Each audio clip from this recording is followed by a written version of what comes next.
Okay, let's take a look at example 5. Again, we have 3 layers here. Remember, when you have an exponential function, your exponential is going to be your outermost layer, in this case e to the x. Your middle layer is going to be tangent of x, and your innermost layer is going to be 5x. Again, for step 1, always try to make the derivative easier if possible. In this case, it really can't be made easier, so we're just going to leave it that way. But if you can simplify it, go ahead and do that. Which rules are we using? We'll be using chain rule, has functions inside of functions. Transcendental rule, meaning derivative e to the x. Trigonometric rule, derivative tangent, and the constant multiple rule, 5x. So again, here's your outermost function, because you have 2 functions inside of it, right? It'd normally be e to the x, so that's why it's your outermost. Tangent is going to be in the middle, g, and 5x, h. Outermost function is e to the x. Innermost function is tangent of x. Remember, it's not tangent of 5x, it's just the basic function tangent of x. Your innermost function is always just what it is, in this case 5x. Next, we're going to take the derivative of each of these. Derivative of e to the x is e to the x. Right there. The derivative of tangent is secant squared x. We have right there. Derivative of 5x is going to be 5. Let's go ahead and write out our formula for chain rule. And just like I did in the last one, I wanted to show the shortcut as well. Chain rule is derivative of f of g of h is f prime of g of h, whatever's left inside, times g prime, derivative of the middle layer, times whatever's left inside, times h prime, derivative of the third layer. Okay, so it's f prime of g of h times g prime of h times h prime.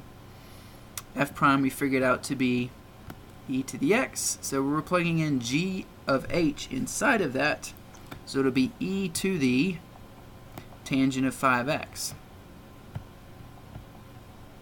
Okay, times derivative of the inside, middle layer. Now we found g prime to be secant squared of x.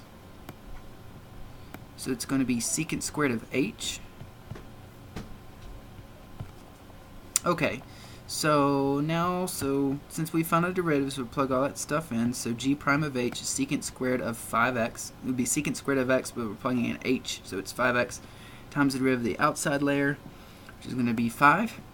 Then we'll just simplify that. There's really not much simplification to do except to just take this 5 and move it out front. So again, let's look at how the shortcut would work for this one.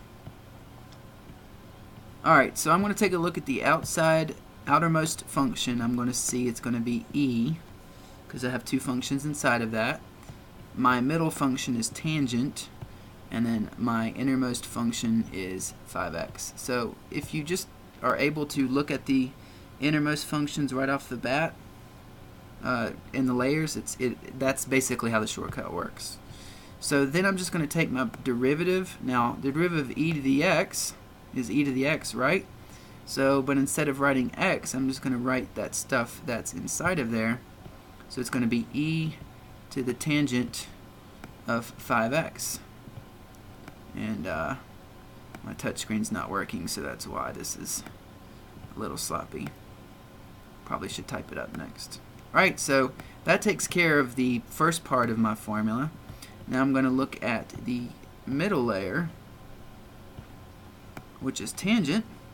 Now I know that the derivative of tangent is secant squared, so I'm just going to write secant squared. I'm going to plug in whatever's left over, so it's going to be times secant squared of 5x. Let's see if I can write that out.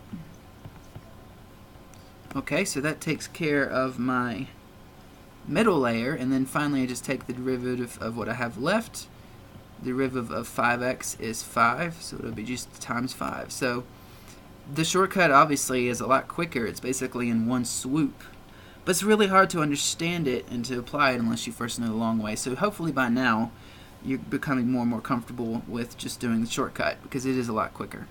We will look at one more example for now, and then we'll be done with this unit.